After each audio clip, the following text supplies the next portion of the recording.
Hi! Hello! Welcome to my channel Kokada Colours. Ayyappa స్వామికి సహస్ర కలశాభిషేకం. ఈ వీడియోలో చూసేయండి. ఇది కాకినాడ పెద్ద మార్కెట్ వీధిలో ఉన్న శ్రీ అయ్యప్ప స్వామి టెంపుల్‌లో జరిగిందండి. ఈ అభిషేకం కోసం పవిత్ర నదులైన గంగా, గోదావరి, కృష్ణ, యమున, సరస్వతి, కావేరి, పంబా నదుల నుండి జలాన్ని తెప్పించారు. అంటే మొత్తం 7 నదుల నుండి జలాన్ని తెప్పించారండి. ఆ తెచ్చిన జలంతో శ్రీ అయ్యప్ప స్వామికి సహస్ర కలశాభిషేకం చేశారు. దీనికోసం ప్రిపరేషన్ అంతా కూడా ముందు రోజు నుండే స్టార్ట్ అయిపోయింది.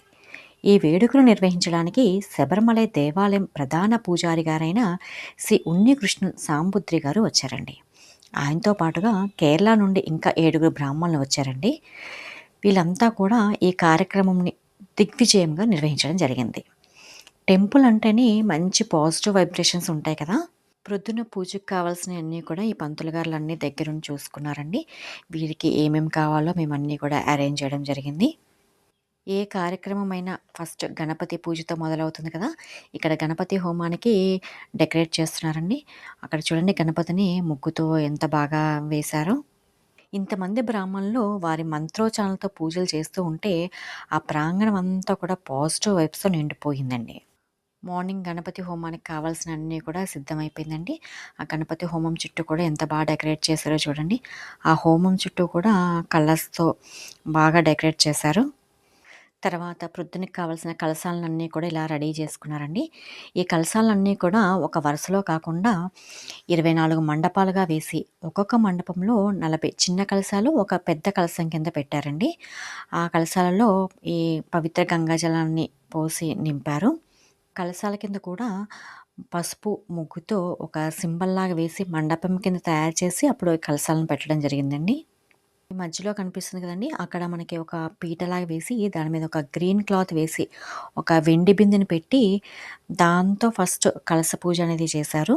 మీరిక్కడ చూస్తే ఆ కలశాన్ని ఎలా తయారు చేశారన్నది పూర్తిగా క్లియర్‌గా ఉందండి. ఈ పెద్ద కలశంలో ఉన్న నీటితోనే స్వామివారికి అభిషేకం చేశాక తర్వాత చిన్న కలశాలతో అభిషేకం చేశారండి.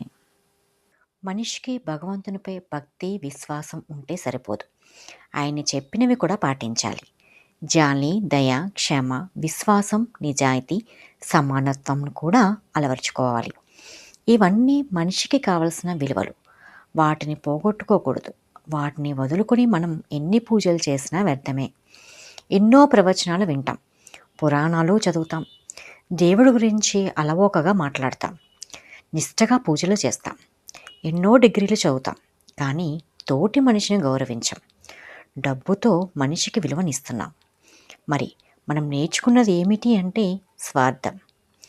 మన పేరున, కుటుంబం పేరున పూజలు చేయిస్తాం. మంచి జరగాలని కోరుకుంటాం. కానీ మనలో ఉన్న కల్మషాన్ని వదులుకోలేం. రేపు ఏమి జరుగుతుందో తెలియని దానికోసం పరుగులు పెడుతున్నాం. ఈరోజు ప్రశాంతతని వదిలేస్తున్నాం. మనం సుఖంగా జీవించాలి అంటే ఎదుటివాడి కష్టాన్ని అర్థం చేసుకోవాలి. అప్పుడే దేవుడు కూడా అనుగ్రహిస్తాడు.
నైట్ ప్రిపరేషన్ అంతా అయిపోయిన తర్వాత ప్రొద్దునొచ్చి చూస్తే, ఆ డెకరేషన్‌తో ఆ టెంపుల్‌ని చూస్తే మంచి పాజిటివ్ వైబ్స్‌తో అనిపించిందండి. టెంపుల్స్‌లోకి వెళ్ళినప్పుడు ఇలాంటి డెకరేషన్‌తో చూస్తే మనలో ఉన్న పాజిటివ్‌నెస్ ఇంకొంచెం పెరుగుతూ ఉంటుంది.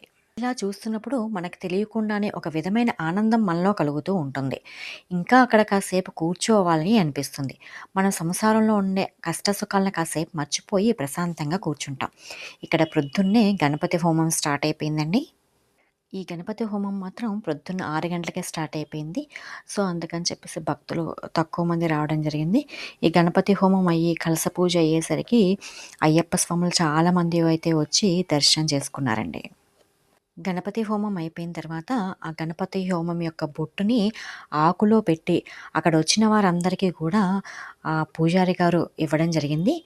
తర్వాత పెద్ద కలశ తయారు చేశారు కదండీ! దానికి పూజ చేసి, హారతి ఇచ్చిన తర్వాత ఆ గంగా జలాన్ని ఫస్ట్ తీసుకెళ్ళి స్వామివారికి అభిషేకం చేయడం జరిగిందండి. ఆ పెద్ద కలశలో ఉన్న జలంతో ఫస్ట్ అభిషేకం చేసిన తర్వాత, మళ్ళీ తర్వాత చిన్న కలశాల నుంచి తీయడం జరిగింది. అది కూడా ఏంటంటే, మనకి మండపాల కింద వేశారు కదా! ఫస్ట్ ఒక మండపం, ఆ మండపంలో మళ్ళీ ఒక పెద్ద కలశ పెట్టారు కదండీ!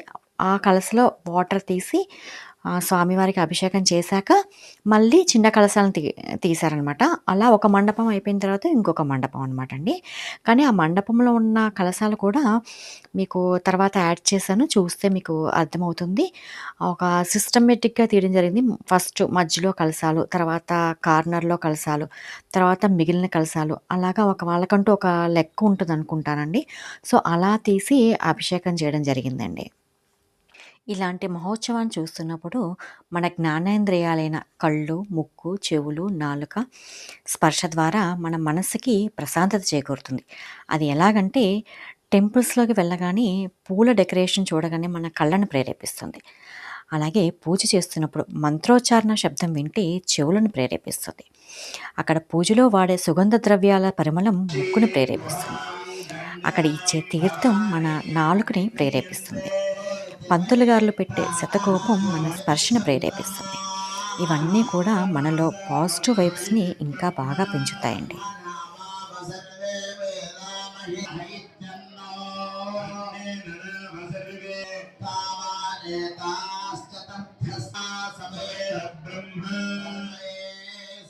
దేవా బలిమావహం తే తయ ఏషోంతర్హృదయాకాశయః అమృతహిరణ్మయః హస్తనయవా బలం వదే సేవత్తదే వ్యపౌర్యశీర్షకపాలే ప్రతిభాయో శివాదిత్యాదిత్యే మహాయితి బ్రహ్మణే ఆప్నోతి స్వారాజ్యం ఆప్నోతి మనసస్పరో ఆనందం శాంతి సమృద్ధోంతి సోమాంతరభిసా.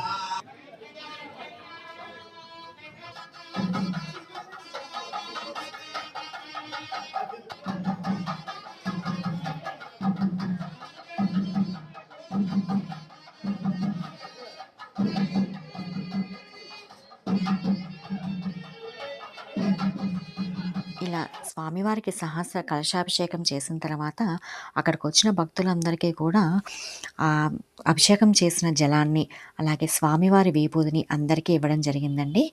ఇలాగ స్వామివారికి అభిషేకం చేసిన తర్వాత స్వామివారి అలంకరణ జరిగింది. అలంకరణ జరిగిన తర్వాత అందరికీ దర్శనాలు ఇవ్వడం జరిగిందండి. మరి నా వీడియోస్ కనుక మీకు నచ్చినట్లయితే లైక్ చేయండి, షేర్ చేయండి, సబ్స్క్రైబ్ చేయండి.